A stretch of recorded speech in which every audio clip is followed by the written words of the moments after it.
Welcome everyone. I'm thrilled to be here with you all. I've got a new camera that hopefully focuses well. I'm going to talk for about an hour to an hour and a half, and in that talk I'll be explaining some things, maybe changing some of your ideas about fitness and health and what we're trying to do with posture, movement, breathing, mental control, even dietary control. And then we'll do a little bit of practical work as well. I hope to finish with a bit of a practical session. And the thing is, I can't see you. So you have to do only what feels appropriate for you. Do not do anything which doesn't feel good for you. Make sure that whatever you're doing feels appropriate for your body. So I'll give you a suggestion as to how to move, but how far you move is completely up to you. And what you do with your own body has to be subject to feeling good, not feeling uncomfortable. And if you know you've got a pre-existing physiological, mental condition that means that it potentially might not be good to do something, don't do it.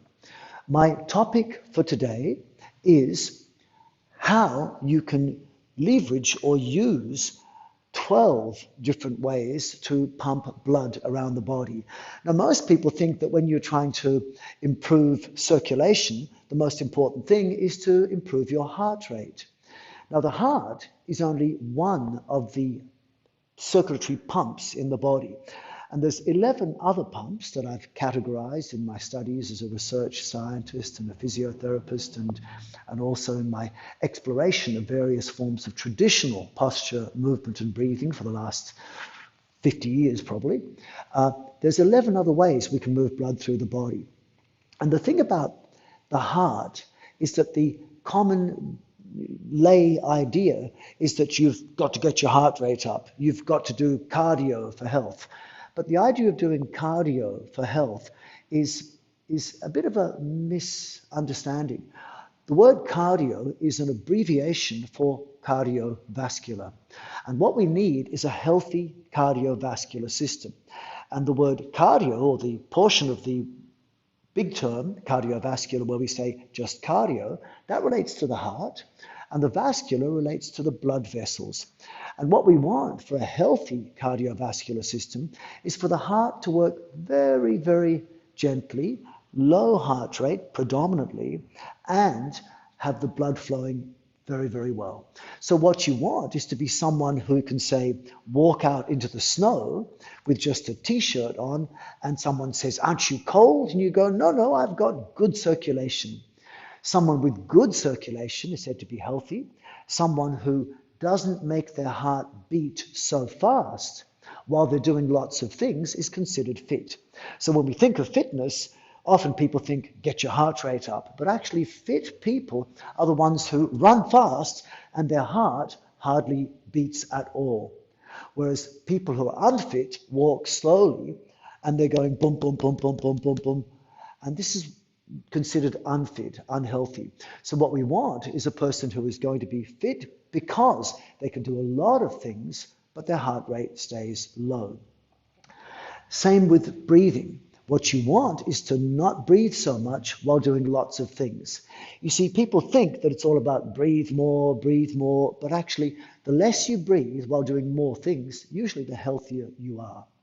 So I'm going to describe to you these other 11 ways you can move blood through the body, which I'll call the other 11 circulatory pumps in the body.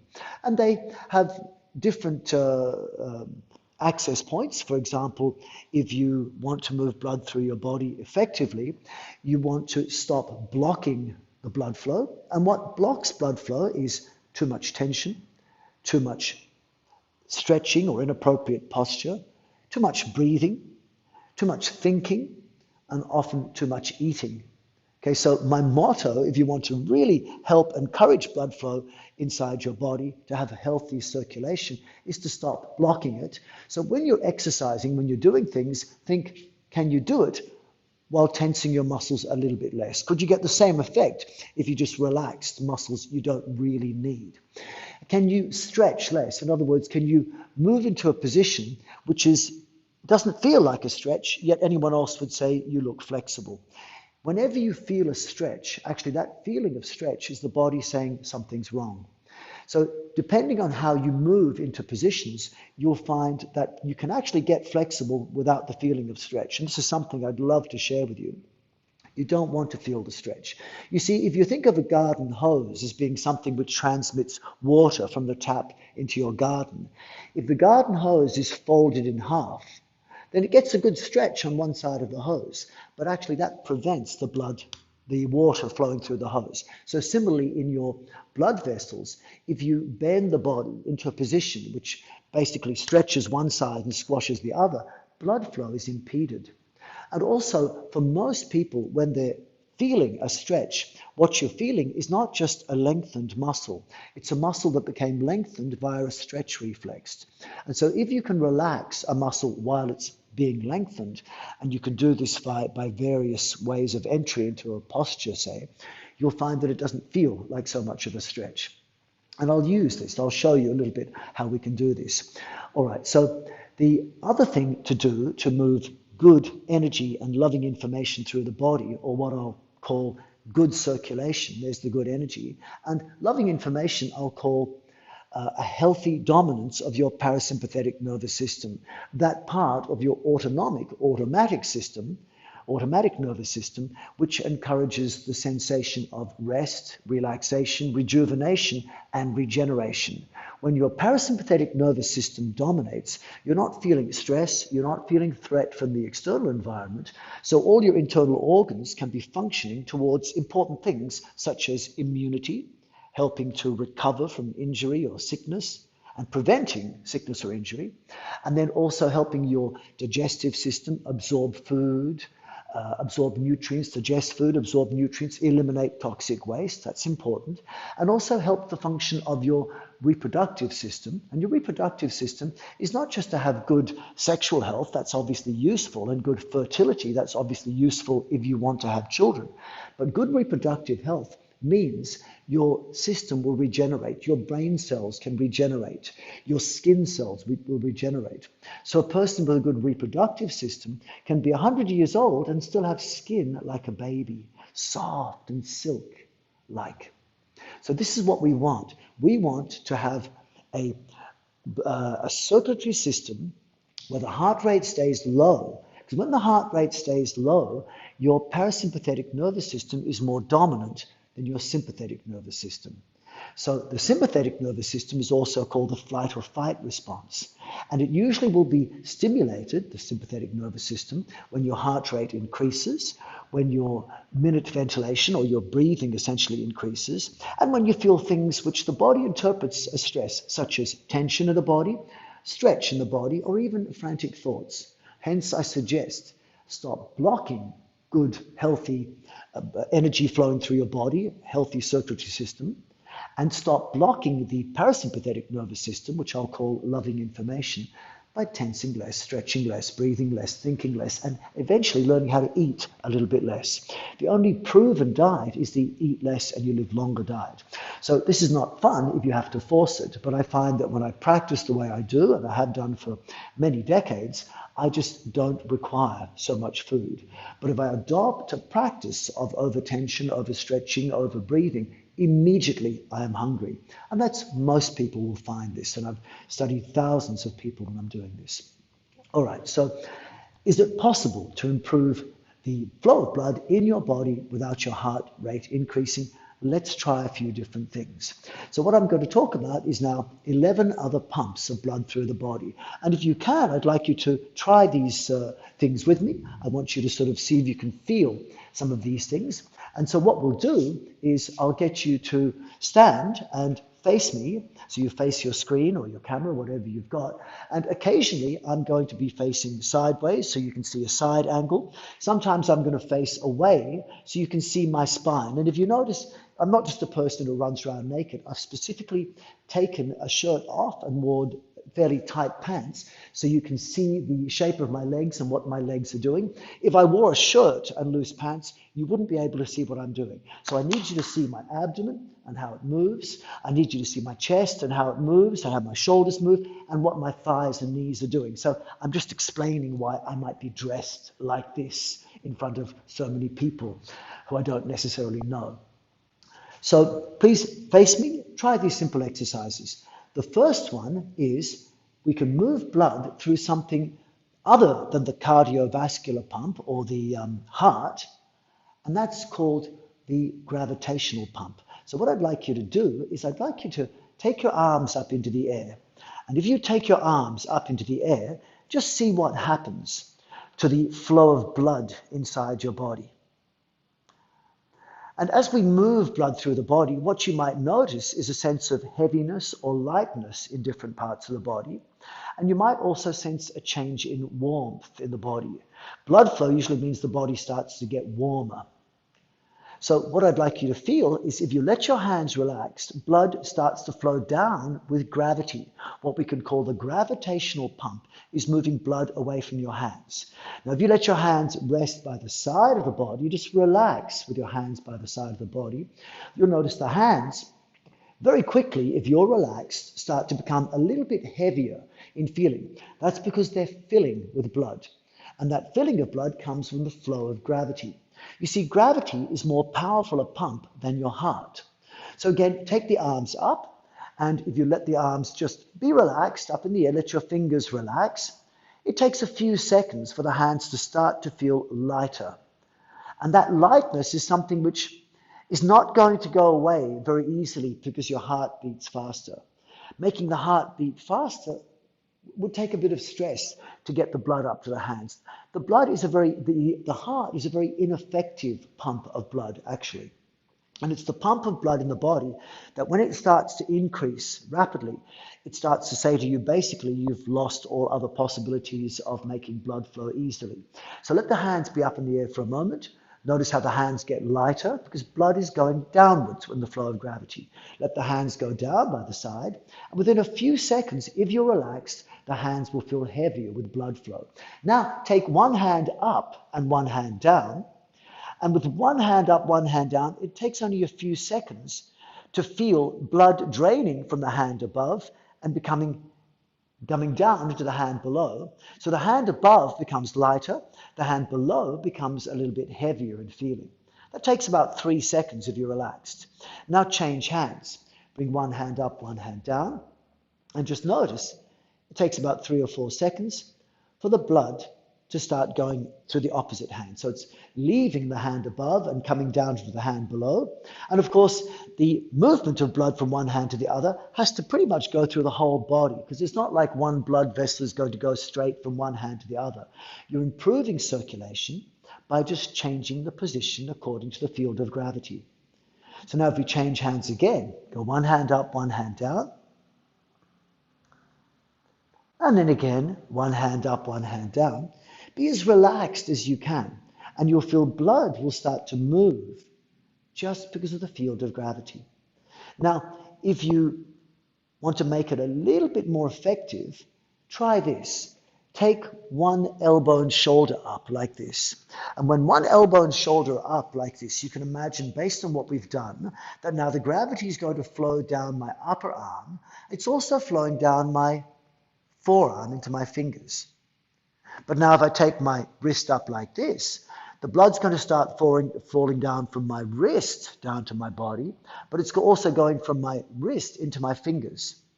Then when I take my fingers up, now the fingers are going to drain blood down like that. So if I come down in a similar way, I go down with my fingers, blood goes to my fingers, but it's still going down to my forearm.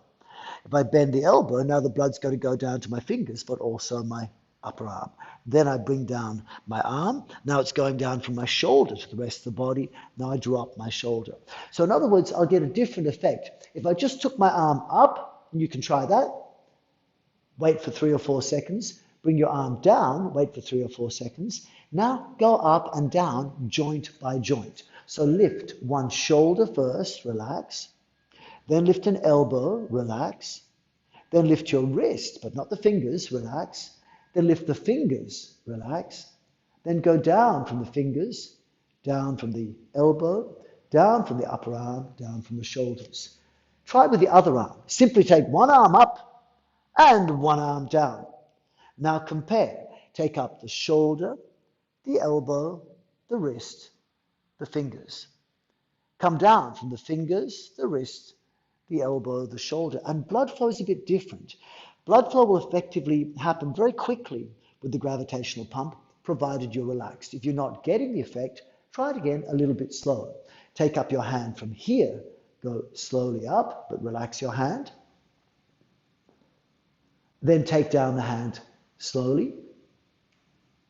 Now compare taking up the shoulder, the elbow, the wrist, the fingers. Allow a few moments for blood to drain fully, then come down from the fingers, the wrist, the elbow, the shoulder. That will tend to feel a bit different. We'll work with the gravitational pump a little bit more, but a good thing to do if you've been exercising all day or standing all day, a lot of people have blood pooling around their feet. So a good thing to do, of course, is to lie with your legs up the wall. So if you lie with your legs up the wall and you just let the legs not be too close to the wall, it's a mistake to bring the legs very close. If your legs are close, you're not going to be able to relax them. Then if I relax fully, the knees are going to bend. So the trick is to be a little bit further away from the wall so your legs can just relax. And then if you're relaxed, it takes about 3 or 4 seconds for the blood to drain away from your feet. And that can really be revitalizing and regenerating. So a few minutes like this can allow the stale blood to drain from the legs. And then when you stand up, then within a few moments, the blood can drain back into your feet again. Okay, so the second pump of blood through the body, other than the gravitational pump, we can call the musculoskeletal pump. Now, the musculoskeletal pump, I'm giving you the easy ones first because you can read about some of these in textbooks, but some of them are less understood. The musculoskeletal pump is a pump that basically says when a muscle contracts, it will push the blood away from the region where it's contracted. And if you keep a muscle really contracted, more than about 15 to 20% of its maximum contraction, it will actually stop blood flow. So muscle contracting or tensing or tightening or switching on will basically push blood away from that region and not allow blood to pass through that region where the muscle is contracted. But a muscle that's relaxed will pull blood into that region, allow it, and encourage the blood to flow. So if you turn a muscle on and off repeatedly, it acts like a pump, first pushing and pulling and pushing and pulling. And it works very effectively in the arms and the legs because there are only, it's a one-way backflow valve system in your arms and legs. So if I were to squeeze my thighs, blood can only flow back in the veins of my thighs up towards my heart. It can't flow to my feet. Similarly, if I squeeze my arms with a muscle or with my hand, blood will flow in the veins, the blood vessels that go back to the heart, and it will only go back towards my heart, not away from my heart, because of these one-way backflow valves. So if you turn a muscle on and off repeatedly, this can act as what we can call a musculoskeletal pump. So let's try this. Take the arms up into the air, and with your arms up into the air again, let the gravitational pump drain blood away from your hands. It takes about 3 or 4 seconds if you're relaxed. And then I want you to keep the fingers relaxed and notice the lightness that comes to the body. Then open and close the hands. And as you open and close the hands, the muscles are turning off and on. When they turn on, they push blood away. When they turn off, they pull blood towards that region. And you may notice perhaps that the body starts to get a bit warmer, but also when you stop, you'll notice that the lightness in the hands had gone away for a few seconds, and it takes a few seconds for that lightness of the blood draining to come back again, because the act of pumping the hands brought blood back to the hands. So pump the hands again, and as you pump the hands, it's actually pumping blood around the body, pulling blood back into the hands, and when you stop, it'll take a few seconds for that blood to drain out. You can do the same thing if you bring your hands by the side, because when the hands drop down, blood flows down into the hands, and it takes a few seconds. I can feel heaviness in my hands now, because the blood flow has increased to my hands. And so now if I close my hands from here, that's pumping the blood again through the body, and it pushes the blood away from my hands. And if I stop, Sure enough, it takes me a few extra seconds before I start to feel a heaviness in my hands. Okay, so we can do it this way as well. You take one hand up, one hand down, relax the hands first, and then from that position, notice how the hand above is draining of blood, the hand below is filling with blood, with gravity, but the musculoskeletal bump is stronger than gravity. Gravity is stronger than the heart, it seems. Now let's make the musculoskeletal pump turn on and off. So we go turn the fists on and off, open and close your fists. And what that does is it's pumping the blood back through the body, this musculoskeletal pump, and the hand above had very little blood, it's bringing blood back to that hand. The hand below had too much blood and it's pushing the blood away from that hand. Now stop, and sure enough it takes 3 or 4 seconds at least for most people to start to feel the lower hand start to fill with blood again and the upper hand start to drain of blood. So now change hands. Take the other hand up, the first hand down. Takes a few seconds and you'll feel the hand above gets lighter because the gravity is draining it of blood. The hand below gets heavier because it's filling with blood with the gravitational pump. Now use your musculoskeletal pump. Open and close the hands.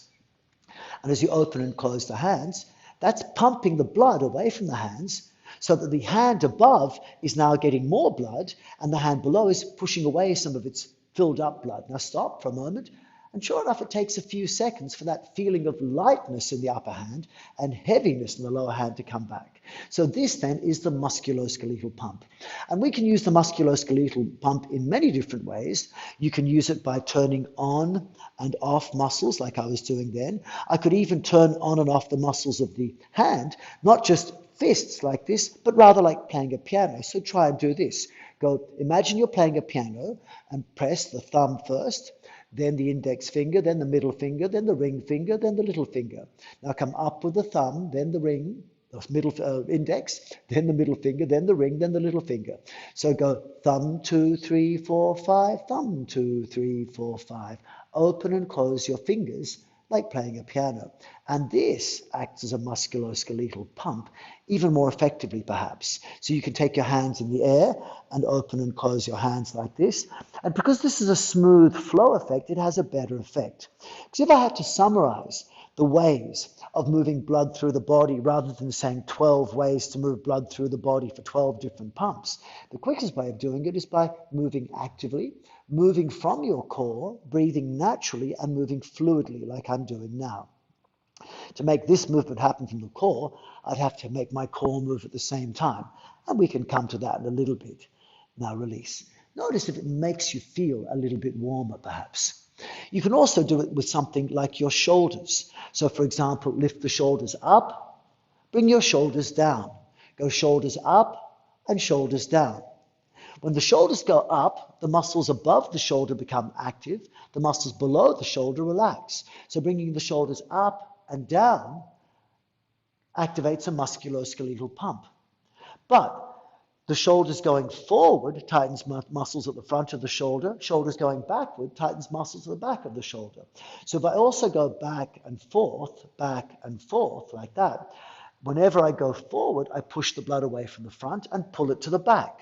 Whenever I go backward, I push the blood away from the back and pull it to the front. And this is a little bit staccato, it's a little bit linear.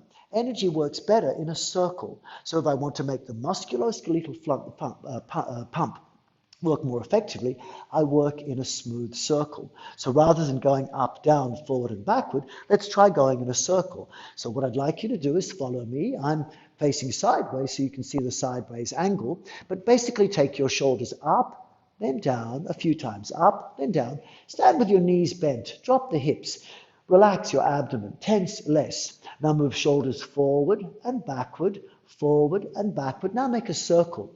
Go backward, then go up. Forward, then go down. Backward, up, forward, down, and continue in a circle, but don't make the circle so big that you feel a stretch. In fact, I could go much bigger in my circle, but I avoid that because once you start feeling stretch, then you stimulate a sympathetic nervous system output, which causes internal stress, and it actually doesn't allow the immune system to work as well. So avoid the sensation of stretch and just get movement. Now, as you move in a completely effortless way, you'll find heart rate won't increase, but you'll find your fingers will generally start to get warmer. So keep moving the shoulders, relax.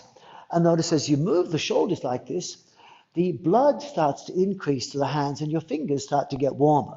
You want to increase blood flow more, start to move your fingers in little open and close, like I was doing before, like that. So you move the fingers and move the shoulders in a circle, and pretty much straight away the body starts to get warmer. And maybe you're starting to feel this warmth. What I'd like you to do now is check. Take the first 3 fingers of one hand and put it on the radial or thumb side of the opposite hand and feel your pulse. And you'll notice the heart is not beating much faster. It shouldn't have to, but the body has been turned into effectively another pump, a heart. It's best if you turn your whole body into a heart rather than straining this poor little pump in the middle of yourself here. Make your whole body one big heart. That works better. Sounds more loving as well, doesn't it? I think. Okay, so the next pump of blood through the body is called the respiratory pump.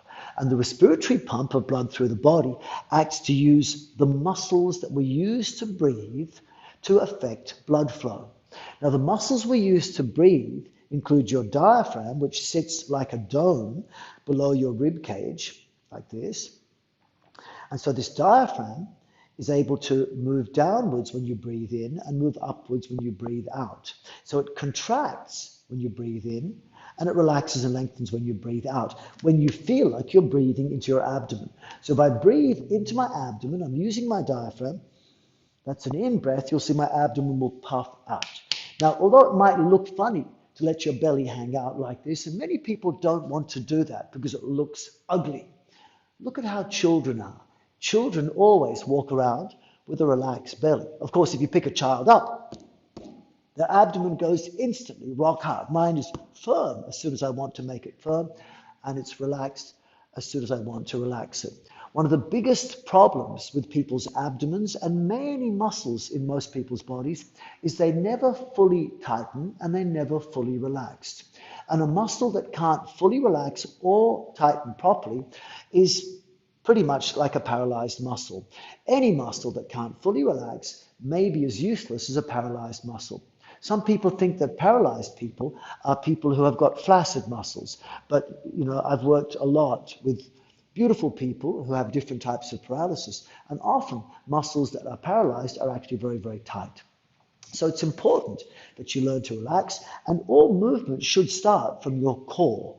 And your core is between your navel and your pubic bone, between the top of the hips and the tailbone. And the core really is not something you should lock, as many people think.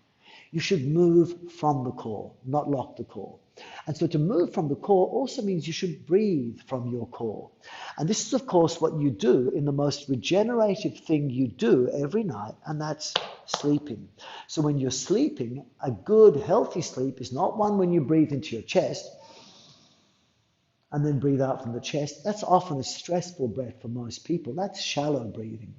Deep breathing goes deep into your body, and you'll feel it that an inhalation should be felt in your pelvic floor, your lower back, and your abdomen. So I'd like you to try that. Inhale into your pelvic floor, lower back, and your abdomen. Let your belly relax like a baby's belly. Healthy people are like children. Children can go in cold water, they can swim, they can be happy in cold weather, they'll play outside in the rain because their circulation is good. What allows their circulation to be good is because primarily they're not blocking the flow of blood through their body. A child does not feel tension or stress, doesn't think about tightening their pelvic floor or pulling their navel to their spine or making breath which sounds stressful, as many people practice in their exercise. Children will walk around completely relaxed, and often people who meditate will often see pictures of, say, the Buddha. And the Buddha is not someone who was fat. Buddha was relaxed. So by keeping your abdomen relaxed, you start to enter the possibility of a more meditative place. And meditation is not what most people think it is. Meditation is not just sitting in a boring activity or in an uncomfortable position, doing something boring and getting cold. Meditation is the state that an elite athlete will get into when they say they're in the zone or in the flow state, when they're doing an activity that they could keep doing sustainably, where their heart rate is low and they're feeling effortless and calm and blood is flowing and they're feeling engaged in the activity. Because that's what meditation is. It's something which is sustainable, engaging, calming, feels effortless, but it must make blood flow. So if you think you're doing meditation and you're sitting in a cold room and you have to cover yourself with blankets, we could call that concentration, you could call that contemplation, but real meditation would be like a Tibetan yogi perhaps, who can sit naked in the snow and not get cold, but they're totally relaxed. That would be what I think meditation is. But elite athletes can get similar effects. You don't need to think about yoga or meditation. Think about the elite athlete. So how can breathing affect this? Well, take, again, the first three fingers of one hand on the radial or thumb side of the other hand. If you can keep your abdomen relaxed and gently breathe into the chest, you'll start to feel that when you make full, complete, slow breaths, your heart rate will change. So feel this if you can. I want you to breathe in slowly with your abdomen relaxed if you can into your chest. And then let the air out slowly. Now, not everyone's going to be able to do this. What I want you to feel is that when you breathe in, your heart rate will start to increase. And when you breathe out, the heart rate often decreases. This is often why people teach that your exhalation should be longer than your inhale. For healthy people, that's what should be happening. But of course, most people are not healthy. Most people will not actually feel this because most people can only breathe into the chest when their abdomen is held tight. And if your abdomen is held tight and you breathe in the chest, then that's just going to cause stress. Let me show you what I mean. I want you to, first of all, hold your hand on your chest, hand on the abdomen. With hand on chest, hand on the abdomen, keep your chest still. Don't move anything in the chest. Breathe into your abdomen. Let it expand and soften. See, it's soft. Now let the air go out by itself, so there's no extra tension. It's a passive out breath. Again, breathe into your pelvic floor, your lower back, your abdomen. Feel that's the diaphragm moving down. And as you do that, it's quite a relaxing thing to do. It stimulates your immune system, your internal organs. Now let the air out passively. Notice the air doesn't go fully out, but it actually helps you relax. It's what you do when you're asleep, in your most regenerative mode. But what happens if now you do the same thing, but this time at the end of the passive out breath, you squeeze out all the air by tightening the muscles of forced abdominal exhalation. Hold your rib cage. Again, breathe into the abdomen. Don't let the ribs move. Then make a passive breath out, abdomen still soft. Now tighten the pelvic floor and exhale, pull your abdomen inwards without lifting your chest. Make the abdomen suck in tight. Make it tighten. Tighten the abdomen. Push out all the air with your abdomen hard. Keep the abdomen tight and in. Now try and breathe into the abdomen. And what you'll find is it instantly feels stressful. Most people will feel, if their abdomen is tense, by pulling it in, away from their hands, that will cause tension. Now relax. Now, what we don't want is to feel stressed, because that will actually cause heart rate to increase, it will block blood flow, it will start to cause back damage, etc. So what we want is to feel like you are calm, but you are not stressed at all. So what we're doing now is I want you to breathe into your chest. So hold your abdomen, hold your chest, and take a deep breath into the chest. And then let the air out. Now, most people can do that. If you ask most people to breathe in the chest, it's easy to do. But are you doing it in a stressed way or relaxed way? I want you to check. Because if you're doing it relaxed, you should be able to be relaxed in your abdomen. So relax your abdomen fully. With your abdomen fully relaxed, breathe into the chest. And what most people find is if I say relax the abdomen, now breathe into the chest doesn't move as much. Maybe it did for you. About 1 in 10 people will have their chest able to be moving if their abdomen is relaxed. But compare. I want you now to tighten the pelvic floor and pull in the abdomen again. Pull it away from your fingers and toward the spine. Keep the abdomen in. Now breathe into the chest and see if it feels easier. Most people will say it is easier to breathe into the chest by doing this very thing that a couple of minutes ago we felt made us feel tense. It's not the best way to do chest breathing. The best way to do chest breathing is to be able to breathe first into your abdomen, then be able to breathe into the chest. So like this, abdomen is soft and expanded. Now I breathe into the chest. Can you do this? Most people can't. 9 in 10 people can't do it. I can even expand my chest without breathing in at all. I can blow out all my air, hold the breath out, relax my abdomen, then expand the chest as if breathing in, but not like this.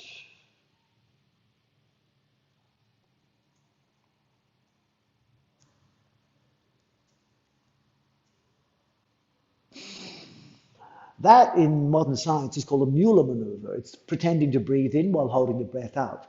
In Indian yoga, it's called Uddiyana Bandha. It's something which causes a vacuum-like, suction-like pressure in the chest. And that vacuum-like suction pressure in the chest will pull more blood into your heart. In other words, when your breathing muscles work properly, you'll be able to use them to pump blood through your body. But since most people can't operate their chest and abdomen properly, they will have to learn other ways of doing this. And one of the ways you can learn how to move your chest a little bit easier without keeping your abdomen tense is to do this. If you bend the knees slightly and then lift up your hips like that, that lengthening of the front of the hip will pull on your diaphragm. In other words, as you lift up the hips and then bend the knees and bend at the hips, that changes the effect on the diaphragm. Doing this action will cause your diaphragm to lengthen and pull the psoas muscle, the front of the hip, pulls in your diaphragm, causes the diaphragm to become active. When your hips go down again like this, that releases the pulling on the diaphragm and allows the diaphragm to move up. So if someone were to just gently go up and down like that into a simple half squat is enough, about say 3 seconds to come up, 3 seconds to go down without thinking, just breathing naturally. After a while, if you say maybe even take 6 seconds to come up and then 6 seconds to go down, try it. Go 6 seconds up and then 6 seconds down. Don't think breathe, just think relax. You'll probably find after a very short time that whenever your hips drop down, air goes out. Whenever your hips come up, air comes in. Because the diaphragm is being pulled on. You're regulating breathing in a very natural way by moving like this. Now, similarly, if you do the same thing with your shoulder, if you make your shoulders go up and then bring your shoulders down, in a circle works best. So go shoulders backward, then upward, shoulders forward and downwards. So imagine it's like a clock face, where 6 o'clock is the shoulders down, 12 o'clock is the shoulders up, and I come back, I think this must be your 9 o'clock. Upwards is 12 o'clock, forward 3 o'clock. So what we'll do, we'll go from 6 o'clock up to 12 o'clock, and that's going to make air come in. 12 o'clock to 6 o'clock. So go like this. Don't think breathe. Just move in a circle. Go 6, 9, 12, 12, 3, 6. And just keep going. About 6 seconds going up, about 6 seconds going down. And when the shoulders lift up, they actually pull your chest up, and it makes a chest breath. When your shoulders go down, it will pull the chest down and make a chest exhale.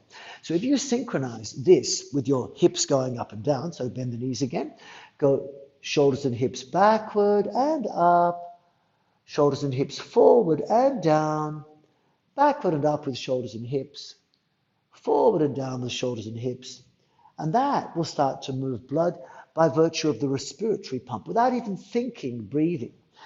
The shoulders lifting will make your chest expand and contract, which will pull and push blood, and the hips expanding, contracting will pull on your diaphragm. And this will not just make you breathe in a regular way, which will increase heart rate variability in a way that can really give positive effects to your immune system, digestive system, and reproductive system. Heart rate variability is another story. I can tell you another night perhaps. But this is a really good thing to regulate the variability in your heart, which is an indicator of your immune system health, your parasympathetic health. But also, it will stimulate the respiratory pump. So let me move on now to another pump. Another pump of blood through the body is called the postural pump. And the postural pump is effectively one where you make a posture and hold it for a period of time. But the best effect will be if the posture is an active posture, a posture which holds you in three-dimensional space by virtue of your own body's muscles, not one limb pulling another, or momentum, or gravity holding you into position. And the example I'll use for this is, let's do a simple one. It's not available for everyone, but maybe you can feel it. So I'll get you to feel a simple hamstring stretch. So I want you to take the right leg forward and left leg back. Start with your chin up. I'm turning sideways so you can see. Relax everything and slide your hand on your right thigh. Go down with your chin up and go down as far as you comfortably can. It might only be a third of the way. Stop when you feel a bit of a stretch. And if you wish, go further down. But keep your head up. Why am I saying keep the head up? Because if you bring your head down, you're tensioning nerves in the back of the body. So keep the chin up, it feels different. Now bend the knee, push the hips forward and stand back up. This is a stretch for most people, unless you're very flexible. But what's happening is the muscles at the back of the hip are not just lengthened, they become tense via a stretch reflex. And the muscles at the front of the hip mostly are going to be relaxed unless you tell them to become active. But if you do the same shape that we did just then, actively, without the assistance of gravity, you'll notice it has a different effect on blood flow. A muscle which is compressed pushes blood away. A muscle which is relaxed will pull the blood towards that region. A joint which is compressed will push blood away. A joint which is expanded will pull blood towards. Muscles which are tense push blood away, and muscles which relax will pull blood towards. So the most blood flow will happen if you have a region which is compressed and tense, and an opposite region which is lengthened and relaxed. So what I do is I do the same position that you saw me do just then. I'll ask you to join me. But instead of bending forward over your right leg, which has this shape of maybe 90-degree angle, I'd like you to lean on your left leg, and you can hold the wall if balance is not good for you. Lean back onto that left leg and lift up your right leg into the air. Only lift it as high as you can. Now, for people who have got sore hips, don't lift it at all. Just simply come to the toe tip and lean back. And you'll get a similar effect. But if you can, lift it up. And when you lift it up in the air, just pause there for a moment. If you don't need to hold the wall, don't. And what I'd like you to do is sense your fingers are lengthened, but they can move. Your shoulders are apart, but they can roll. Your neck is lengthened, but the neck can move. Your pelvic floor relaxed. The hips should be able to move. Back lengthened. Check you can breathe into your abdomen. And then notice, after a few moments, the body starts to get warmer. Blood flow will increase because the muscles at the front of your thigh are active and the joints at the front of your knee and your hip are compressed. They're pushing the blood away, while the back of the hip is lengthened, and because the muscles at the front are active, that sends a spinal reflex to the back of your thighs and tells them to relax. It's not a passive stretch anymore. So this position, you can relax in, and although the muscles are still working, you can focus on relaxing. But you'll notice the body gets warmer, yet the heart is not increasing at its speed. Now come back down and notice that the other benefit is when you work like this, if you bend forward over the same right leg, increased flexibility comes. It'll be easier to bend over that leg now without a feeling of stretch. Keep your chin up if you're doing that. Bend the knee, stand back up. Let's try the other leg. So take your left leg forward, right leg back. Keep your chin up and bend forward over your left leg. And notice this side feels a little bit stiffer now. I'm just turning sideways so you can see. Come back up. So if you want to relieve that stiffness, improve your flexibility and get rid of the stretch, which actually blocks blood flow, improve flexibility without stretching, improve your strength while feeling relaxed, and improve blood flow without your heart racing. You can lean on your right leg, come to the left toe tip, hold a wall if you need to, Or simply look at the floor for balance, bend your standing leg for balance, grip with your toes for balance, then lift the left leg up. Now you lift it as high as you like, but keep it straight. So if it's bending, go lower down. If there's no stress, lift it higher up and turn your thigh outwards. Now lengthen and relax. So lengthen fingers and toes, but check they're relaxed. You can move them a bit. Push your shoulders apart, but check the shoulders can move, they're not tense. Check the neck is lengthened, but check the neck is free. You can move it just a little bit. Then check your pelvic floor is relaxed. So you just open the pelvic floor a little bit. Then drop your hips and round out the lower back slightly so there's no compression. Then inhale to your abdomen and exhale like you are when you're asleep. And after doing this for 20, 30 seconds or so, you'll notice the body starts to warm up because the front of the thigh and the hip are compressed and active, pushing the blood away. The back of the thigh and hip are lengthened and relaxed via a reciprocal reflex is called, and that pulls the blood towards. And so the blood can't just go from front to back of thigh, it has to go through the whole body. In other words, this position, like any active posture, will turn your body into one large pump, one large heart. Now bend the knee, come back down. Notice if you feel a bit warmer, but the heart has not increased. You can check with your pulse. Heart rate probably hasn't increased, provided you're relaxed. You can also take your left leg forward again and notice the benefit of that exercise was it improved your flexibility. It's much easier now to stretch the back of the leg, to bend forward and not feel a stretch in the back of the leg. So this is called the postural pump. Another pump of blood through the body is called the co-activation pump. And the co-activation pump is something which is very special. And to really understand this, I had years of trial and error. And it goes back decades when I hypothesized this, but it was only about 20 years ago that I actually got the chance to work with a real-time infrared video camera at the University of Melbourne, RMIT University, where I'm a lecturer. And what you find then is if you activate different parts of the body, you'll find blood flow changes if a muscle is compressed, and blood flow will become definitely changed again if the muscle is active. So active lengthened muscles will push blood.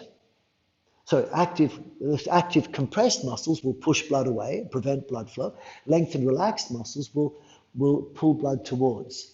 And so if I do this position like this, you can see on me the position, but what I've got is this side of my body is shorter than the other side. My left side is shorter, my right side is longer.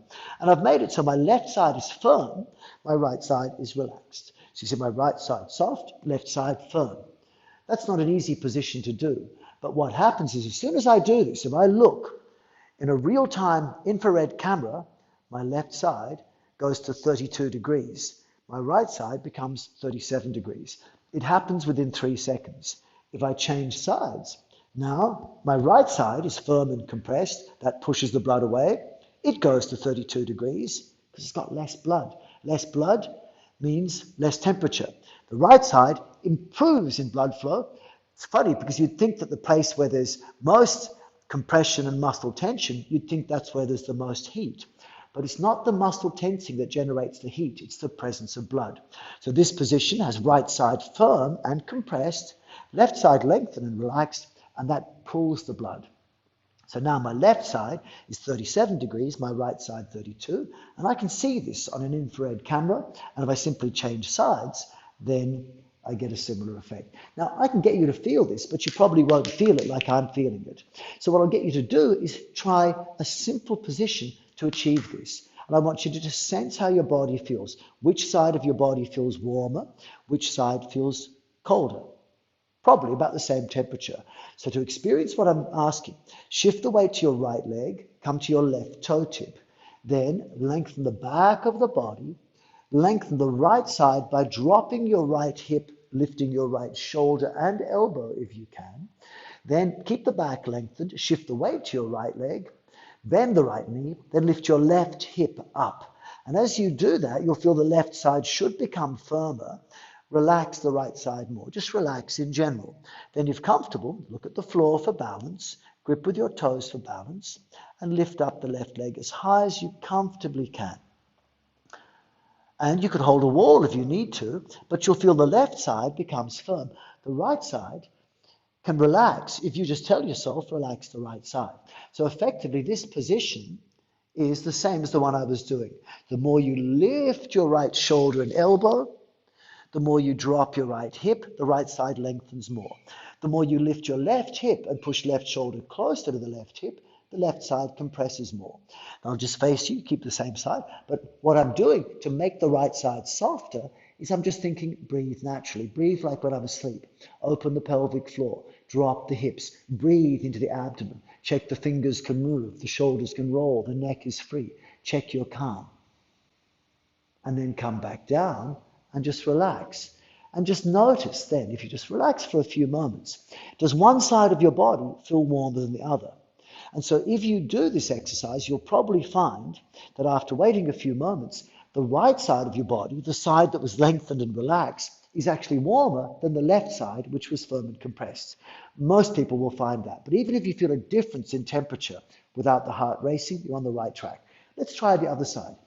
So lean on your left leg, come to the right toe tip, and face me, but round the back out. I'm just turning sideways so you can see what I'm doing with my back. I bend the knees, drop the hips and lengthen the back. Then from there, drop the left hip more. Move your left shoulder forward and up. If comfortable, lift your left elbow. Then from that position, keep the back long, lift your right hip up. Then from there, lean on the left leg, grip with your toes, bend the standing leg, look at the floor for balance and lift up. First the right hip, then perhaps the right leg. Keep facing me. I'm just turning sideways so you can see a different angle so I can see you. So eventually you can lift high up. Now you might want to hold a wall, perhaps. You might not feel comfortable up so high. You might just be on the toe tip and just lift the hip up. Then you'll feel the right side feels firm and it's shortened. Left side lengthened and relaxed. What makes it relaxed? You have to relax it. You relax by just going, it doesn't need to be tense. So relax. Relax by relaxing the pelvic floor. Move your fingers a bit. Move your shoulders a little bit. Move the neck a bit. Breathe into your pelvic floor and abdomen. Lift the left shoulder higher. Move the right shoulder lower. Lift the right hip higher, left hip lower. Then think, relax. Lengthen and relax. Breathe into the abdomen and then release. And come back down and just see if that feels like the left side gets warmer and the right side gets cooler. Or is there a change in body temperature? Or do you just feel warmer in general? Because what we're looking for is ways to get warmer without increasing heart rate. And if you've just achieved that, that's something. Now, the infrared camera analysis that I've done with video live analysis on infrared cameras has also shown that if I co-activate muscles around a joint complex, meaning if I simultaneously tense the opposite muscles around a joint complex, that can regulate blood flow in a very special way. So for example, if I take my wrist like this, and I'll ask you to do the same, feel your wrist. If you flex the wrist, bring it down like that, you'll feel this side of the wrist becomes firm, but the other side becomes relaxed. If you extend the wrist like this, then the back of the hand, back of the wrist becomes firm, the front becomes relaxed. So when one side of the wrist activates, the opposite side will relax. That's natural. It's called reciprocal relaxation. It's a nerve reflex. The same is going to happen if I work with my fingers. You see, the same muscles that operate my wrist also operate my fingers. They overlap in function, and they go from the tips of the fingers all the way to the elbow. So if you flex your fingers, you'll feel the front of the wrist becomes firm, back of the wrist becomes active. If you extend the fingers, straighten them like this, back of the wrist becomes active, front becomes more relaxed. So how can you make front and back of wrist active? Well, in two possible ways. One is to make the fingers flex and the wrist extend, like a closed fist. The other one is to make the palm flex and the wrist and the fingers extend like this, like a banana hand. And both of these you'll find will tighten the front and the back of the wrist. Change hands for symmetry. Feel your wrist soft. Now I want you to make a fist, a closed fist, so fingers flex, wrist extend. Notice front and back of wrist have become firm. Now change, make palm flex and wrist and fingers extend. Front and back of wrist also become firm. How firm? Just as firm, really. If you practice, it's just as firm. So that one and that one both create the same firmness around your wrist joint complex. But the difference is, and you can feel this, but you can even see it on an infrared camera, this closed fist tends to push blood flow away from your fist toward your arm, whereas the lengthened fingers will pull blood toward your fingers. This is special. This was years of research to understand and find out. But when you understand this, you can change the effect of how blood flows through your body. And I'll show you how it works in my hand, but you can make it work in any other part of the body as well. So what we'll do is we experience first the gravitational pump. Take your arms up, and you'll notice that when the arms are up, blood flows down very easily. So gravity will take the blood away from the hands back to our body. The hands feel lighter. That's with the hands relaxed. But now if you spread the fingers like a banana hand, so the palm is flexed, the fingers are extended, that will actually pull blood to the hand. But don't make it too hard. Just open the palm like that. So you lengthen your fingers without becoming too tense. And that will actually cause a suction-like pressure up of the blood into the hand. So blood comes more back to the hand. Now, can you feel that? Well, probably not yet. But if now you relax your hand again, sure enough, for most people, now you feel the blood draining down again. So do it once more. Spread the fingers, and that's going to pull blood into your hand more. Most people can feel this, not everyone. Depends how tense you are. Now relax the hand, and blood will start to flow down again with gravity. We can do it another way. Bring your hands by the side of the body, and gravity will pull the blood into the hands if you relax your hands. And in a few moments, the hands become heavier. But now if you make a closed fist, the closed fist is pushing the blood away from the hand. And so that closed fist means now there's less blood in the hand, but you don't notice it until you now let go of the hand. When you let go of the hand, a few seconds are left before the hand starts to feel heavier again, because when you initially let go of the hand, there's less blood. Then it takes 3 or 4 seconds for the blood to go away. Try again. Make a closed fist. That pushes the blood away from the hands. Release the closed fist, and blood comes back toward the hands. Let's try it in this position. I want you to take one hand up, one hand down, like that. And then from that position, relax both the hands, and the hand above will be draining of blood. The hand below will fill with blood. But if you make the hand above, spread the fingers, that's going to pull the blood up. Make the hand below, grip with the fingers, that pushes the blood up. And it will make you essentially feel a little bit lighter, and it actually helps blood flow against the flow of gravity. Now it feels fairly normal. You'll feel light and long like this. But if you change the hands over, in other words, keep the hands in position, but make the hand above have a closed fist, the hand below lengthen the fingers, now the, what I'll call coactivation pump, is actually pushing blood in the same way gravity is pushing it. And it effectively makes you feel a bit heavier. Some of you might feel that, because now blood is pushing down from the hand above and pulling into the hand below, just like gravity. But if you again close the fist below and lengthen the fingers above, that pushes the blood up against the flow of gravity, pulls the blood up against the flow of gravity into the upper hand, and then release. Can you feel that? Change hands. See. So now the second hand up, first hand down, facing towards me is best. I'm just changing so you can see me and I can see you perhaps. So make the hands relaxed first. When the hands are relaxed, blood flows down from the hand above into the hand below. So then what I'll feel is the hand above gets lighter, the hand below gets heavier. But if I spread the fingers above, that pulls the blood up to my hand above. Grip with the fingers below, that pushes the blood up from the fingers below. And it takes a few seconds for it to work. Again, if I relax the hands, blood flows down with gravity. If I make a closed left fist and a spread right fingers, like I'm doing now, hand above closed fists, that pushes the blood away.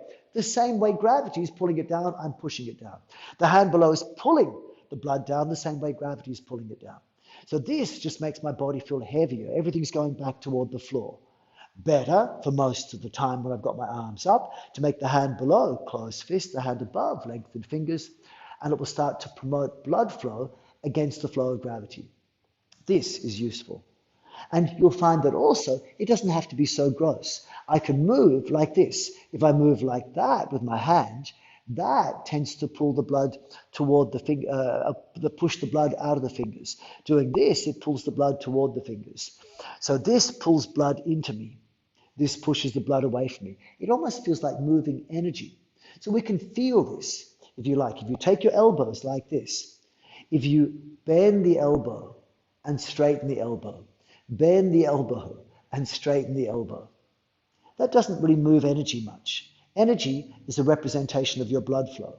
If you take the palm to face down, bend the elbow, straighten the elbow, it doesn't necessarily change energy. But if always you lead with the palm or the back of the hand, then this coactivation pump starts to take place. So come up with the palm facing up. Go down with the palms facing down. Bend your elbow, palm face up. Straighten your elbow, palm face down. And it almost feels like you're pushing energy out of the hand. This is a bit esoteric for some people. You may or may not feel it. But now change. I want you to go down with the back of the hand. Come up, leading from the back of the hand. And this might feel like you're pulling energy into your hand. This is more supple. But by moving like this, it moves the body fluidly, and you're also affecting blood flow in a different way. This is important. What you want is to always move actively, like we did here. Move from the core, not lock the core. Breathe naturally, which is breathing down here, and move fluidly. That's the simplest way to improve blood flow. But the coactivation pump is important, this thing. Also the postural pump. Also the respiratory pump, how you use your muscles of breathing, or how you make your body use the muscles of breathing. And the gravitational pump and musculoskeletal pump. What's another pump? Well, it can be called the centripetal pump. Now, this one is not one that I can ask all of you to do. And if you do it, you want to be very, very careful. If I move my body fast enough and smooth enough, blood will flow in the same way that the feeling that you get when you're, say, on a merry-go-round as a child. On a merry-go-round, if all the children start in the center of the merry-go-round and it goes round quickly, everyone gets pushed to the outside like a spinning top. So what the body can do is every joint moves in circles. So if you really move your joints sufficiently at a speed, you'll find that blood flows effectively to the joints that are furthest away from the body, to the regions that are furthest away. And I want you just to see this for a moment. If you look at my palm, my palms are effectively the same color. But what I'll do now, I hope you can see them the same color, is I'm going to make one hand move using my core. I'm going to do this. I'm going to let my arm come into flexion and extension. I'm doing this very softly. I don't recommend you do this. Just watch for a minute. And what I'm doing initially, I'm using muscles to lift my arm up. First, I'm comfortable in my spine. This is an advanced exercise, but just watch and understand why movement can, if you're relaxed, can make a difference. If I control the movement, I won't get the effect. But once I'm used to the movement and there's no stress, I can drop the arm down with gravity. And then when I drop the arm down with gravity, it doesn't just stop here. It will keep going with momentum to here.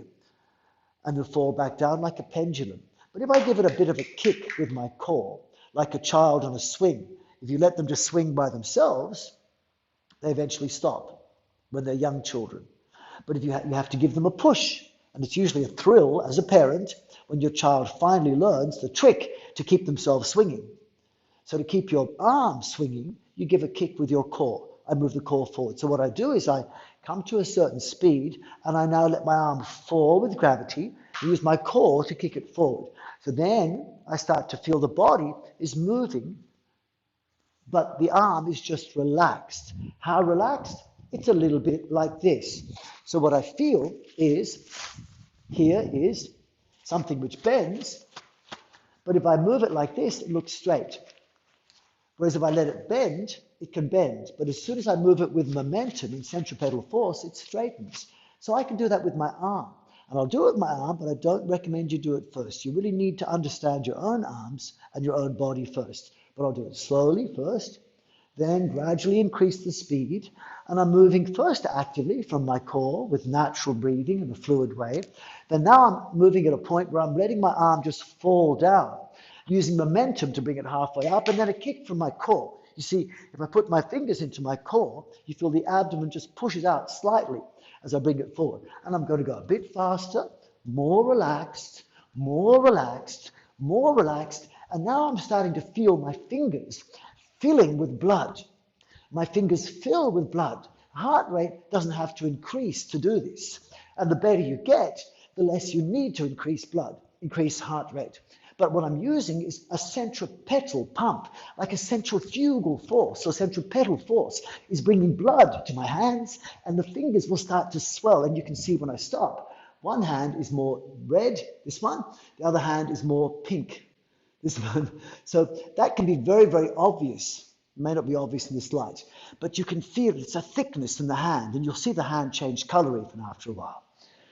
All right, so that's the centripetal pump, and you can try that, but do it very, very gently. Don't do it at the beginning. Now, the next pump of blood through the body is called the pressure pump, external pressure pump. The external pressure pump, you can see if you take your hands onto your abdomen and you squeeze your abdomen in with your hands.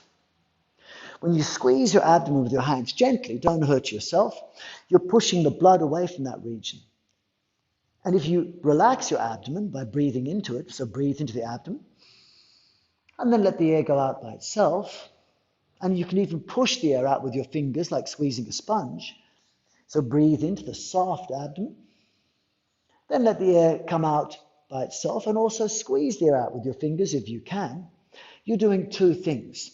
You're activating a pump, which is an external pressure pump. If you release, take the hands off, there's a rush of fresh blood that comes back to that region. It's like massage can improve circulation, but self-massage can do it too. And the other thing about massage is that it's external pressure, which changes blood flow, but also external temperature. So my hands will be warmed up by the abdomen. When I put my hands under my armpits, the armpits get warmed up by my hand. So touching your body can actually help you warm up. Massaging your own body can help you warm up. And so this simple exercise working from the core is a very good one. Taking your thumbs into the kidneys, your fingers into the abdomen, relax the abdomen and breathe into the abdomen. And then use the fingers, not muscles, to push the air out. Breathe into the abdomen, keep the fingers deep in. Then let the air go out with finger pressure, not muscles. Again, breathe into the abdomen. Let the air go out with finger pressure, not muscles. And then release. And then you'll feel blood flows. Now, I can do that a little bit more strongly. If I want to, I can use a brick or something like a spike. And I can take a brick like this, for example, and I can massage much more easily and more relaxed if I'm not using my arms. Now, this is not for everyone. Like if someone is in a sensitive state, just having fingers pressing the abdomen is enough. But for someone with a healthy internal organ system, you can place like a brick underneath your abdomen like that. And then just let the abdomen just fall onto the brick. And I relax fully and breathe into the abdomen. And then let the air go out by itself. Now, I'm not recommending everyone does this, but for me it's fine. And what it's also doing is it's releasing my lower back, massaging my internal organs. But you can't go full on like this in the beginning. And then release. So in the beginning, it's going to be better if you do just finger pressure. But for me, it doesn't have to be a brick. I can use my elbow. I put my elbow into my abdomen and relax down like that. You see my abdomen is relaxed, and I'm breathing into my abdomen. And I'm so easily able to do it that I can lift up my hands, my legs. I can lift up a leg, one leg, the other leg. But notice I'm talking naturally. My abdomen is soft. This is a tense abdomen, relaxed abdomen. I'm keeping it relaxed. And then eventually I can lift up everything. So this is not a tense position. I'm totally relaxed. Totally relaxed. Obviously this is not for beginners. Much better for most people just to sit or stand and simply massage the abdomen. Breathe into the abdomen and let the fingers push the air out, then release. Then you're using an external pressure pump and also an external temperature pump. And you'll feel blood will flow more, your internal organs will feel better, And you can do this external pressure and temperature pump on any part of your body. Self-massage is something which is good to do every day. Take your body, massage your hand, your shoulders. Don't wait for someone else to do it for you. Do it to yourself. It's really, really good to do. Okay? Another pump of blood through the body is what we can call the carbon dioxide pump.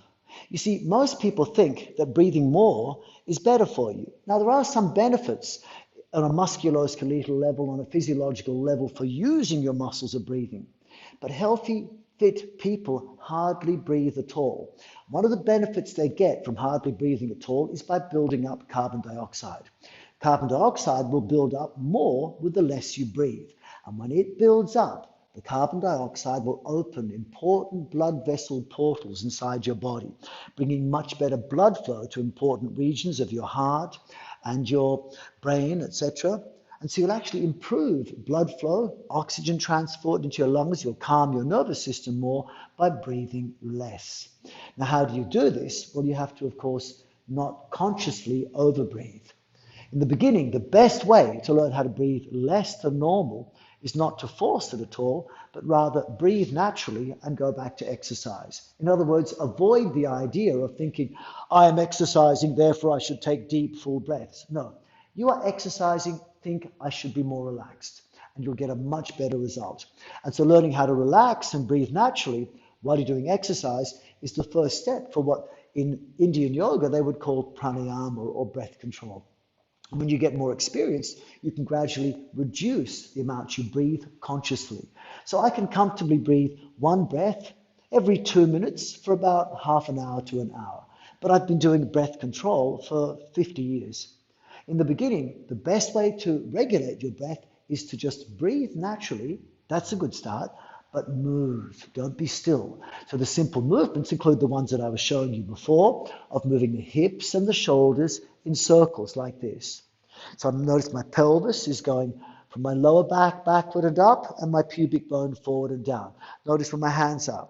The front hands, the pubic bone, the back hands, just below the level of the top of the hips. I come backward and up from the L5-S1 junction, below the level of the top of the hips, and I go forward and down from my pubic bone. And I make this type of circle. And as I'm doing this, I'm moving from my core and I'm activating my calf muscles, turning them on and off. And I'm stretching my psoas, which affects my breathing muscle. And I do it with my shoulders as well. I lift my shoulders. And then I start to affect then this musculoskeletal pump plus the respiratory pump in different ways, if you can extrapolate what I've said before.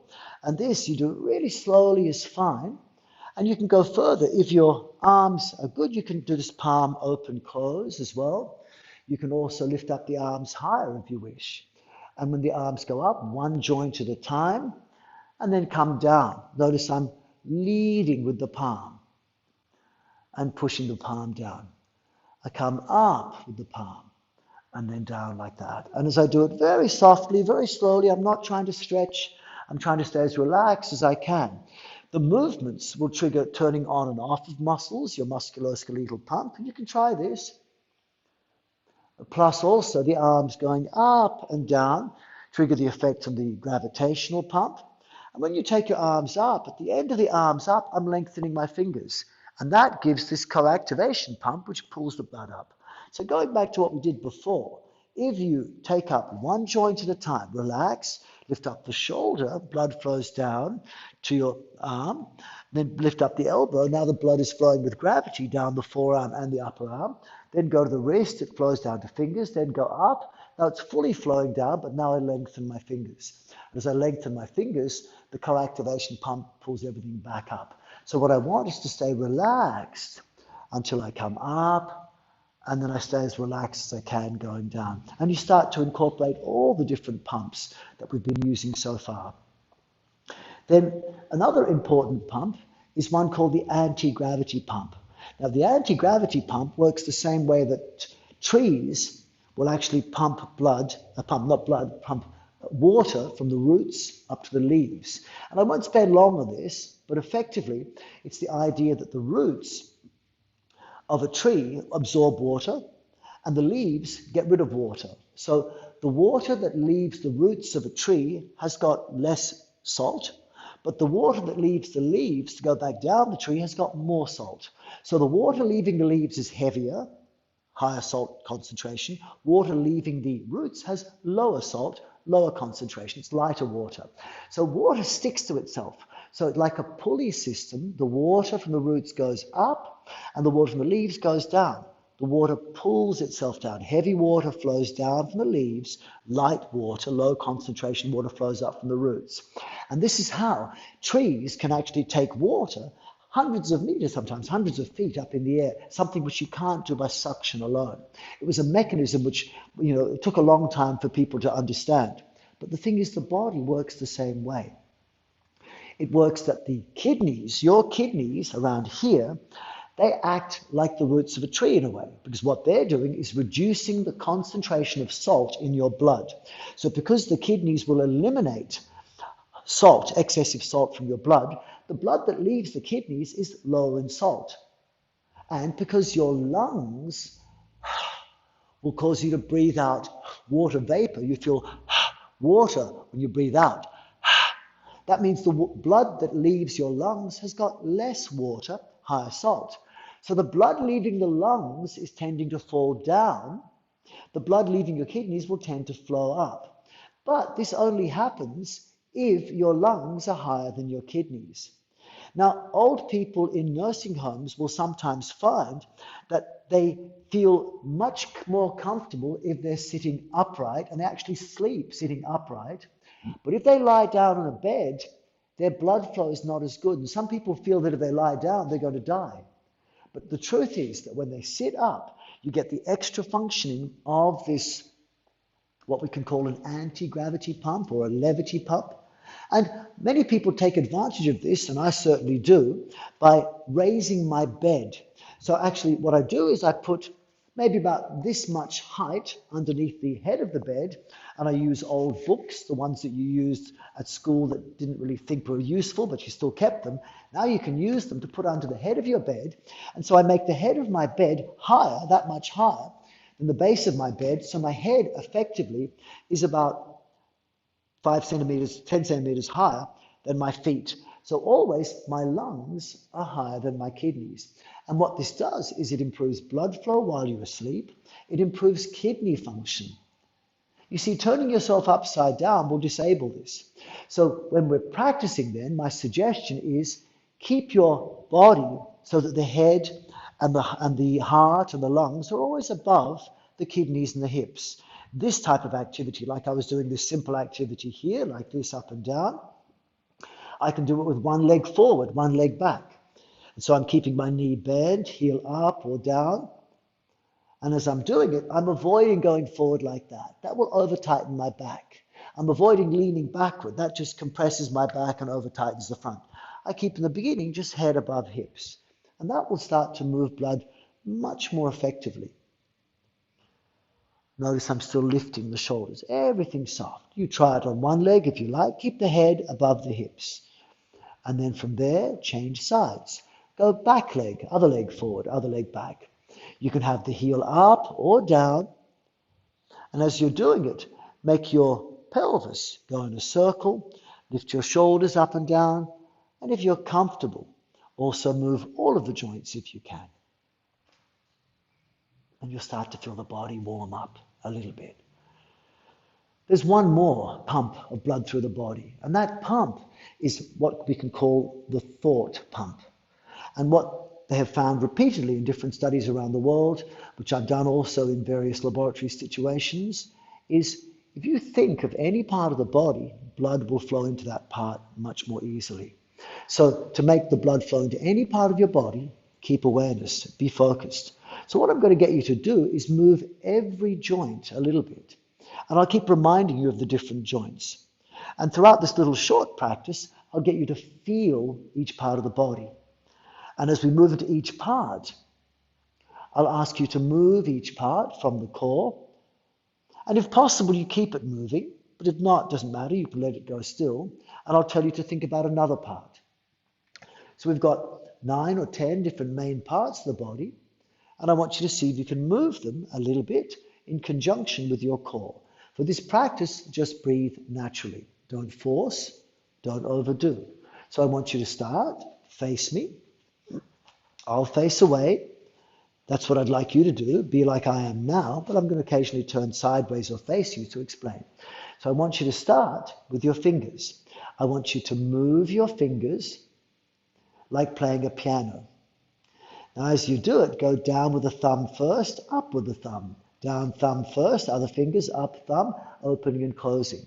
Now when you do that, if possible, if you can, some of you can move your abdomen inwards. So part of the respiratory pump is, can you pull your lower abdomen in like me? Now many people can't do that, but eventually the practices I'm giving you will allow you to do that. And the way we learn that is to bring the lower abdomen in. Notice I'm doing it now without hardening my upper abdomen, as I shift the weight to the front of my feet. So you can feel that perhaps. Shift the weight from the heel toward the toes. So bring head over hips over heel, head over hips over toes. And when you do that, many people have found, and various studies have found, that it's easier to pull your lower abdomen in without hardening the upper abdomen if the weight's on your toes. So shift the weight toward your toes. Now pull the lower abdomen in. Relax the upper abdomen. Release it. Bring the weight on your heels again. Try and pull in your abdomen. Is it a bit more difficult? Many people find it more difficult. And there's a standard reflex inside the body that says if you shift the weight from your toes to your heels, which is what's going to happen when you make this circle, whenever you bring the weight to your toes, you'll find your lower abdomen wants to go inwards. So you can do that if possible. If you can't, don't worry about it. Just simply relax your abdomen and breathe naturally. So let's start a little bit. Let's start with your feet. I want you to bring the weight towards your toes, then your heels. Toes, then heels. Now as you're doing it, toes, bend the knees. Heels, straighten the knee. Toes, bend the knees. Heels, straighten the knee, if you can. And then as you're doing that, focus on the hips. So the lower back goes up to straighten the knee, pubic bone goes down to bend the knee. Lower back up, pubic bone down.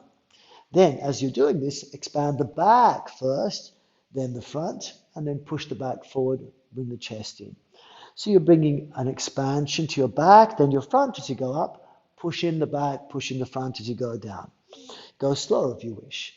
Then if you can, add the shoulders. Shoulders up and down in a circle. Up and down in a circle. Then if that's comfortable to do that, you could leave your shoulders if you want to, or add your upper arms. So make the upper arms and the elbows make like a figure 8 movement. So you see my elbows are coming up into a figure 8 type movement like that. So the elbows going in a figure 8 movement like that. Then if comfortable, add the elbows bending and straightening. Bending with the palm going up and straightening with the palm going down. Then if possible, turn the wrists. So the wrists are going in a circle.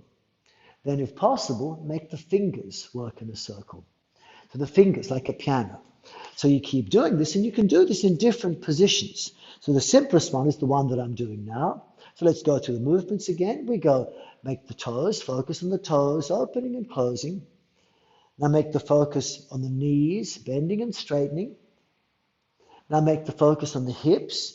You can even, as you come up, turn the thighs in. As you go down, turn the thighs out. Thighs turn in on the way up, thighs turn out on the way down. Go slower a bit. Then you can make the focus on your lower back expanding on the way up and the belly expanding the rest of the time like that. Then focus on the shoulders. Relax your neck. Then the upper arms moving in a figure 8. Now focus on the elbows, bending and straightening. Now focus on the wrists, turning in and out, and now the fingers, like playing a piano. Good. Now if possible, do a second position and come with your shoulders forward and up. If possible, take up your arms all the way. Now that's not comfortable, simply lift the shoulders up and relax. But if comfortable, arms as high as you can. And then again, work in the same way, move your toes back and forth. Feel your knees straighten and bend. Then your hips open and close. Your back and front expand and contract. Move your shoulders in a circle. Bend and straighten your elbows a little bit. Then work on your forearms and wrists and fingers. And if comfortable, your lower abdomen comes in and out if comfortable. Otherwise, just relax your abdomen. Good. Now bring the arms down and bend the spine a bit forward. So pubic bone forward and up, ribs back, belly out, and expand the throat forward, chin up. And again, keep going. Toes active, opening and closing. Knees open, closing. Hips open, close a bit. Then the back. Then your shoulders turning in a circle. Your elbows coming in a figure 8. Then your elbows opening and closing. Bend and straighten the elbow. And your wrists and fingers opening and closing. Relax your face. And if you can, you feel your abdomen going in as you go down and out as you come up. Go slower if you wish. Now we do the same thing, but expand the front of your body. So lift the collarbone, drop the sitting bones, lean back slightly with your chin in, collarbone lifted, and again come back and forth in this little circle. So feel the toes to the heels, go over toes, over heels, over toes, over heels. Then feel the knees bend and straighten, and if comfortable, thighs turn in as you come up, turn out as you go down, gently. Then feel the back and the front of the trunk expand. Feel the breath really naturally into your abdomen. Let the shoulders roll if you can. Let the elbows go in their little figure 8. Then let the forearms bend and straighten, with the palm coming up and palm going down. Make the fingers move. Then, if comfortable, let the eyes relax, breathe naturally. And now we do a side lengthening position. So drop the hips, drop the left hip more, take up the left arm. So you lengthen the left side of the body, just gently, you don't need to feel a stretch. And again, go back and forth over the toes. Then feel the knees, very gentle little movement. Feel your hips move. I'm just going sideways so you can see. Feel the lower back expand, chest and abdomen expand as you go up. And you relax as you go down. And then relax the neck, move the shoulders in a circle. Make your elbows bend and straighten a little bit. Make the wrists move and the fingers move. Good. And then release and come to lengthen the right side of the body. So gently lengthen the right side by dropping the left hip. So see my lower back is lengthened. The right shoulder and right hip away from each other. Shoulders are apart, not stretching, just lengthening one side. And go again. Shift the weight forward and back over your toes. Shift the weight from heel to toe. Feel the knees straighten, then bend. Feel the hips expand and contract. Just breathe naturally, not trying to think, breathe more or less. Feel the back expand, front expand. Relax your neck. Now let the shoulders roll a little bit. Bring your mind to your shoulders. Now let the elbows move in their little figure 8. And the elbows open and close with the palm going up and down. Now move your fingers. And then from that position, come back into a simple twisted position to the right side. So bend the knees slightly and be twisted to the right side, but look over the left shoulder with the left ear lifted. And you go again back and forward over the toes to the heels. Knees bend slightly, not to stretch. The purpose is not to stretch. I'll just turn sideways so you can see.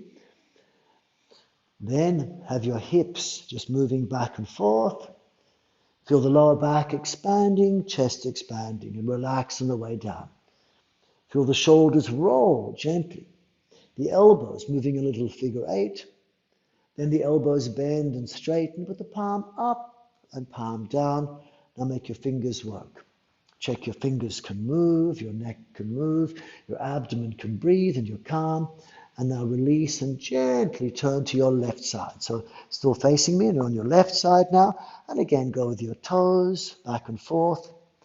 Move your knees back and forth. So straighten and bend the knees just gently, not fast. You can go slower if you wish. Less movement, the better. I'm just turning sideways so you can see. Make the hips go in that little circle. Feel the lower back expand, belly expand. Not think tense, think lengthen and relax. Then let the shoulders roll Look over the right shoulder with the right ear lifted. Then the elbows in that little figure 8, and the elbows bending, and the fingers and wrists moving. And if comfortable, your lower abdomen goes in as you go down and relax on the way up. I'm not tensing anything. Now, come back to the up in the air position if you can. And again, sense toes, knees, hips. Get your waist and the chest. Relax the neck. Move the shoulders, the upper arms, the elbows, the wrists, and the fingers. And then come back up and back down. Just feel your pulse. You don't want to have raised the pulse much, but do you feel warmer? I'm hoping you feel a little bit warmer. And what we want is to bring this sort of activity into our daily life. How do you do it? Well, what I was doing then was what I could be doing and what I can do with my body when I walk. When you see natural people walking, they don't walk like robots. They're actually doing something similar to what we did just then, but on opposite side. So for example, when you walk, often instead of doing this type of movement, you're doing it with one hand, then the other hand. It's a bit like freestyle swimming. Backstroke swimming is more like this. So it's a similar type of movement when you swim backstroke, and actually walking is actually the hips going like a bicycle and your shoulders rolling backward like that. So one of the ways you can take this into your daily life is to be a person who walks a little bit more relaxed. So as I'm walking, I'm not thinking tighten, I'm not thinking look good, I'm thinking feel good. So you let your hips move back and forth. Notice my shoulders are rolling. And you can even make it fun and you can go a little bit like an animal. Or if it's too much to go outside and look a bit weird, you do something similar like this. And we just go roll the shoulders. So what I'm doing is simply lifting one shoulder, then dropping that shoulder. So the shoulders act like a bicycle. So like reverse pedaling on a bicycle. And so this will make your trunk twist, but make it happen from the core. So I'm going one shoulder up, one shoulder down. And as I'm doing it, I'm letting my palm move up and down as well. And this really helps the blood flow very effectively. But I'm conscious, again, of my toes, shifting the weight from one leg to the other, my knees bending and straightening a little bit, very little movements in each joint. My hips, and I'm taking my mind to each part. My waist, my chest, my neck being relaxed. I can eventually move my neck as well, but in the beginning, just keep looking at the same spot in front so you don't get tense. And just focus on the neck relaxing. The shoulders rolling in opposite circles, the elbows bending and straightening a bit, and even moving in that little figure 8. Then the wrists opening and closing and sensing the fingers not relaxed. The fingers are moving. And this starts to move the blood. Then release. Go up and back down. There's lots more I want to show you. But if you'd like to learn more, I've just released a whole course on this. And the course gives you a more elaborated version of what we've been doing and the things I've explained in a couple of different ways. And then it gives you a bunch of little exercises you can practice to try and improve blood flow while staying calm. Most sickness is a problem between blood not flowing enough and not being able to stay calm enough. If all you do is get your heart rate up, it causes stress. Then your immune system turns off. But if all you do is stay really calm and don't move blood, you won't be able to feed your body. You need to move energy through your body, but do it in a calm way. So what I'm offering and what I'm suggesting is for good health, we really need to move good energy and loving information through our body. The good energy is enhanced cardiovascular function. The purpose of what we're doing here. The loving information means a dominance of your parasympathetic nervous system, which will keep you calm while you move. And then if you can spread good energy and loving information in your body, what you get is more energy with less stress better function of all the organs that are stimulated when your parasympathetic nervous system works, i.e. better immune health, better digestive health, better reproductive health. And you take away all those horribly stressful emotions, such as fear, anger, aggression, lack of safety, lack of trust, and you start implanting good subconscious emotions, such as love and peace and trust and safety within your body. And then once you implant this within your body, it's just so much easier to spread it to the world and hopefully make the world a better place. I love exercise. I love doing things. But what we don't want is to predominantly make all the things we do to move in our life stressful. Can you learn to be more efficient in your movement? Learn to do little gentle movements which make you feel good. And maybe if you want to have a workout where you actually expend energy, where you actually do get your heart rate up, do it as well. But only make that maybe 10 minutes out of every 100 minutes practicing like this. And the meditation is a good idea, but you can meditate doing these things. Meditation static is not wrong. It's just very difficult to move blood. Experienced people can do it. But for most Western modern people, if you meditate sitting down, is that any better than sitting at your desk all day, or sitting for dinner, or sitting in buses, trains, toilets? Most of the physiotherapists I know will usually say that sitting is the new smoking. And most modern people sit on average between 5 to 15 hours every day, and it's not good for you. Meditation has been proven to have really good effects. What I'm offering you is simple, dynamic meditation. And is it too easy for you? Because what I'm doing like this, that's for some of you. Just get every joint to move a little bit at a time. Can't do all at once? Do one at a time. You'll get benefits. Just even rolling the shoulders like this can improve blood flow to the brain. Really, just do a relaxed position. Start with your knees bent and just roll the shoulders like that. And just move your fingers a little bit as you do it. You'll start to feel better blood flow to the brain. Honestly, people with brain problems will be improved just by doing that. But once you start to do more than one thing at once, your cerebellum starts to function better. Learning how to coordinate different movements is better. And if you're an athlete, you want to do more, then this simple movement here can also go a bit more. And that's not for everyone, but I can start doing much more. And in my own practice, I'll be doing this. So then 100 of these, while staying relaxed, can do so much to my body. And I'm fully taking the body into its full range of comfortable, pain-free, non-stretchy, non-tense movements. And I can also add the head as well, which I haven't talked about. But the head can also move fluidly up and down. And what I'd like to do is share more of these talks with you, because it's nice to connect with people. I miss traveling around the world. I miss the connection with real live people. So I've rented a studio from my beautiful friends, Kristen and Jason, so thank you for having me here. And I'll be coming every week or two, and I'm going to try and give a talk like this, which you can register for.